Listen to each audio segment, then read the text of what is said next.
Welcome back to our study of the domestic human. In the dimly lit cavern we call the living room, a complex ecosystem is governed by one simple object, the remote. To the untrained eye, it's just a plastic slab of buttons. But to the inhabitants of this flat, it is the scepter of power. Whoever holds the remote controls the entire narrative of the evening. It is the difference between a night of high-octane explosions and a night of historical period dramas with subtitles. Observe the male jocks. He has established a primitive nest on the left side of the sofa. Note the architecture of his habitat. He has surrounded himself with the essentials for survival. A bag of pretzels that is 70% salt, a lukewarm soda, and a hooded sweatshirt that hasn't seen a washing machine since the previous administration. He believes he is in control. He sits at the top of the food chain, his thumb resting heavily on the volume up button, a clear display of dominance. But he has made a critical biological error. He has overestimated his own stamina. During the third act of a documentary about historical bridge collapses, the male's eyelids begin to succumb to the weight of his own boredom. The descent into sleep is a slow, fascinating process. First comes the heavy blinking, then the rhythmic head nod, a physiological battle against the inevitable. Finally, his chin hits his chest. He is out. But even in sleep, the male is a tactical genius. He has tucked the remote precariously under his own thigh. It is a deadman's switch. To remove it is to risk awakening the beast, triggering a confrontation. Enter the female. Maya moves with the stealth of a leopard navigating a minefield of crunchy snack debris. She will not wake the male. That would initiate a discussion, a taxing vocal ritual involving logic and compromise to things she wishes to avoid at 11 o'clock at night. Instead, she focuses on the prize. She begins the Phase 1 assessment. She stands over him, perfectly still, watching the rise and fall of his chest. She is timing her movements to his snoring. This is a high-stakes extraction that would make a diamond thief nervous. She considers her tools. A single, straightened coat hanger is deployed.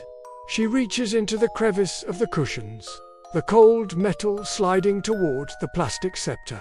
If she touches the male's skin, he will stir, and the classic, "I'm not sleeping, I'm just resting my eyes" defense will be deployed instantly. It is a tense, silent ballet. Every crinkle of the pretzel bag sounds like a gunshot in the quiet room. She holds her breath. One wrong move and she is stuck watching a 4-hour breakdown of the Roman Empire's plumbing system. Success. The remote is retrieved with the grace of a surgical procedure. But the victory is short-lived. As she switches the channel to a high-intensity reality show about competitive dog grooming, the change in the room's frequency is felt. The blue light of the television shifts from the grey of stone bridges to the neon pink of a poodle espo. The male's subconscious registers the shift. He doesn't open his eyes, he doesn't even move a muscle.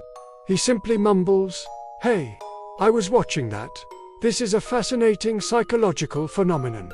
The male has no genuine interest in bridges, yet the loss of the signal triggers a deep-seated territorial reflex. He is like a dog with a bone he doesn't actually want to chew. He simply wants to know the bone is still there. Maya counters with a sophisticated lie, a verbal camouflage perfected over years of cohabitation. She tells him the power flickered and changed the channel. It is a bold, nearly reckless move, considering the microwave clock across the room is perfectly steady and glowing. But the male is too depleted by his nap to perform a forensic analysis of the electrical grid. He grunts, accepts the deception, and drifts back into a shallow, suspicious slumber. An hour passes. The ecosystem enters its late-night phase. The pretzels are gone, leaving only a graveyard of salt at the bottom of the bag. The soda is flat. They are now both awake, staring at the screen in a state of mutual exhaustion. Neither wants to be the first to suggest going to bed. In this habitat, the first person to suggest sleep is the one who has to check the front door locks and turn off all the lights. It is a final hurdle of laziness. They sit in the flickering blue light, two apex predators defeated by their own indecision and a shared refusal to move. The dog grooming finale reaches its climax, but neither is truly watching. They are simply existing in the mildly toxic truce of the midnight hour. As the credits finally roll, we see the true nature of their bond. They will eventually migrate to the bedroom, leaving the remote on the floor amongst the crumbs, where it will wait to trigger another conflict tomorrow. Truly, the cycle of life is as beautiful as it is inefficient. The living room returns to darkness, the only sound being the hum of the refrigerator, waiting for the next dawn of domestic warfare. Thanks for watching, and don't forget to follow for more field observations.